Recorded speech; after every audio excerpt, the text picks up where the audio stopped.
Dans une petite salle éclairée à la lampe à huile à Monrovia, en mai 1885, Edward Wilmot Blyden, un homme de 53 ans au visage marqué par les voyages et les luttes, se tient debout devant une foule modeste de partisans.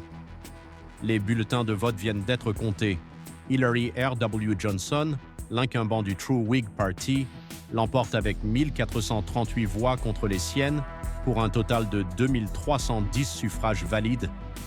La défaite est claire, amère. Edward baisse la tête un instant, puis relève les yeux avec une détermination calme. Au lieu de céder au découragement, il prononce quelques mots simples à ses soutiens.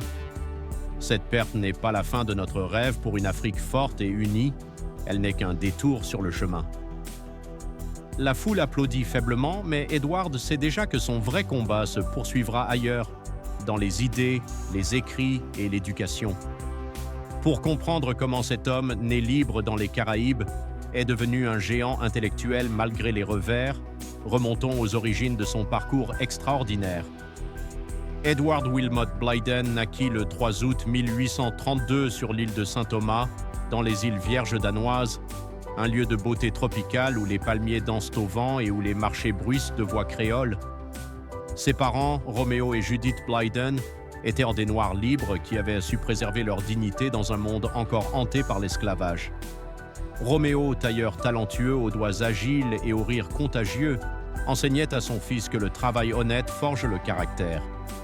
Judith, enseignante patiente aux yeux doux et à la voix mélodieuse, lisait chaque soir des passages de la Bible et des récits d'aventures, allumant chez le jeune Édouard une passion insatiable pour les livres et les idées. Dès l'enfance, Édouard, un garçon mince aux boucles sombres et au regard curieux, explorait les rues animées de Charlotte Amalie, observant les bateaux arriver chargés d'histoire du monde entier. À l'église réformée hollandaise, il rencontra le révérend John Knox, un pasteur américain grand et charismatique, à la barbe épaisse et à la voix puissante, qui prêchait que tous les hommes étaient égaux devant Dieu. Knox devint son mentor, lui prêtant des ouvrages de théologie et d'histoire, répétant souvent « Le savoir est la plus grande arme contre l'injustice ». Inspiré, Edward partit en 1850, à 18 ans, pour les États-Unis afin d'étudier au Rutgers Theological College. Le voyage en bateau fut long et agité, mais il arriva plein d'espoir à New York, une ville vibrante de lumières et de contrastes. Pourtant, le racisme le frappa violemment. Refusé dans plusieurs institutions à cause de sa couleur de peau, confronté à la Fugitive Slave Act de 1850 qui menaçait même les Noirs libres, Edward comprit que l'Amérique n'offrait pas la liberté promise. Déçu mais résolu, il chercha un lieu où les Noirs pouvaient gouverner leur destin. C'est ainsi qu'en janvier 1851, il arriva au Libéria, la jeune république fondée en 1847 par des Afro-Américains libérés. Monrovia, avec ses maisons en bois sur des collines verdoyantes et son port grouillant, devint son nouveau foyer. Il s'inscrivit à l'Alexander High School, excella rapidement et devint enseignant. Là, il rencontra Joseph Jenkins, Roberts, le premier président du Libéria, un homme élégant à la moustache fine et aux manières distinguées, ancien esclave devenu leader. Roberts encouragea Edward à poursuivre ses rêves. En 1858, Edward fut ordonné pasteur presbytérien prêchant dans des églises simples entourées de végétation luxuriante où il parlait de justice divine et d'égalité humaine. Sa carrière s'accéléra.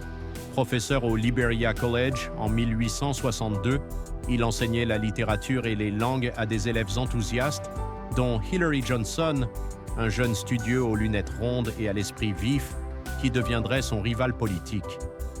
En 1864, Edward fut nommé secrétaire d'État, voyageant à Londres pour négocier des traités. Là, il rencontra Frederick Douglass, l'orateur abolitionniste imposant aux cheveux blancs et à la présence magnétique, avec qui il discuta longuement de la liberté et de la diaspora noire. Ces échanges renforcèrent sa vision. Il épousa Sarah Yates en 1856, une femme gracieuse aux yeux expressifs et au tempérament solide, qui devint son pilier pendant ses absences fréquentes. Ensemble, ils eurent des enfants qui grandirent entourés de livres et d'idées. Mais Edward voyait les failles du Libéria, tensions entre Américo-Libériens et populations indigènes, influence croissante des puissances coloniales européennes. Il critiqua ouvertement le christianisme missionnaire imposé qu'il jugeait destructeur pour l'identité africaine, tout en valorisant l'islam comme plus adapté aux cultures locales. En 1871, il s'installa en Sierra Leone, à Freetown, une ville coloniale aux marchés colorés et aux rues animées où il édita des journaux dénonçant le colonialisme. Ses écrits gagnaient en influence. Il défendait la personnalité africaine, une essence culturelle unique à célébrer, et prônait le retour en Afrique pour les Noirs de la diaspora. En 1880, il revint au Libéria comme secrétaire de l'Intérieur sous le président Anthony W. Gardiner, un homme austère aux traits sévères. Mais les frustrations grandissaient. Edward voyait les politiciens comme égoïstes, incapables de planifier à long terme. Convaincu que seul un leadership visionnaire pouvait sauver le pays, il se présenta à la présidence en 1885 sous l'étiquette du Republican Party. Sa campagne fut ardente. Il proposait d'allonger le mandat présidentiel de 2 à 6 ou 8 ans pour permettre des réformes durables et appelait à une plus grande inclusion des populations locales. Face à lui, Hillary Johnson, désormais incumbent du True Whig Party, représentait la continuité et bénéficiait d'un soutien plus large. La défaite en mai 1885 fut un coup dur, mais Edward la transforma en opportunité. Au lieu de s'aigrir, il partit en exil volontaire en Sierra Leone, où il se consacra pleinement à l'écriture et à l'éducation. Ce revers marqua un tournant. Libéré des contraintes politiques immédiates, Edward publia en 1887 son ouvrage le plus célèbre, Christianity, Islam and the Negro Race, où il comparait les religions et louait l'islam pour son harmonie avec les traditions africaines. Il voyagea en Égypte, émerveillé par les pyramides, et rencontra des érudits comme Muhammad Abduh, un réformateur aux yeux perçants et à la barbe soignée, avec qui il discuta des luttes anti-impérialistes. De retour en Afrique de l'Ouest, il devint en 1900 un directeur de l'éducation musulmane en Sierra Leone, promouvant une pédagogie respectueuse des cultures locales.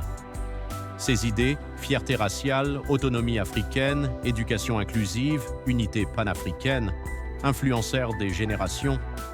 Il inspira Henry Sylvester Williams, organisateur de la conférence panafricaine de 1900, et posa les bases pour des leaders futurs comme Kwame Nkrumah. Edward défendait que chaque peuple a une valeur intrinsèque, que la diversité est une force et que l'éducation libère les esprits. Son apport à l'humanité fut immense. Père intellectuel du panafricanisme, il combattit le racisme et le colonialisme par la plume et la parole, montrant que la résilience peut transformer des nations. Vers la fin, affaibli mais serein, Edward s'installa définitivement à Freetown. Le 7 février 1912, à 79 ans, entouré de livres et d'amis admiratifs, il s'éteignit paisiblement. Ses derniers mots portèrent sur l'avenir glorieux de l'Afrique.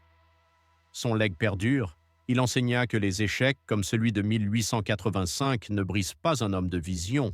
Ils le redirigent vers un combat plus grand. Pour les enfants d'aujourd'hui, l'histoire d'Edward Wilmot Blyden rappelle que croire en sa culture, persévérer face aux revers et éduquer les autres sont les vraies clés du changement. L'Afrique et le monde lui doivent une fierté retrouvée. Si tu as aimé cette vidéo, like, commente, partage et surtout, abonne-toi pour ne pas rater notre prochaine histoire.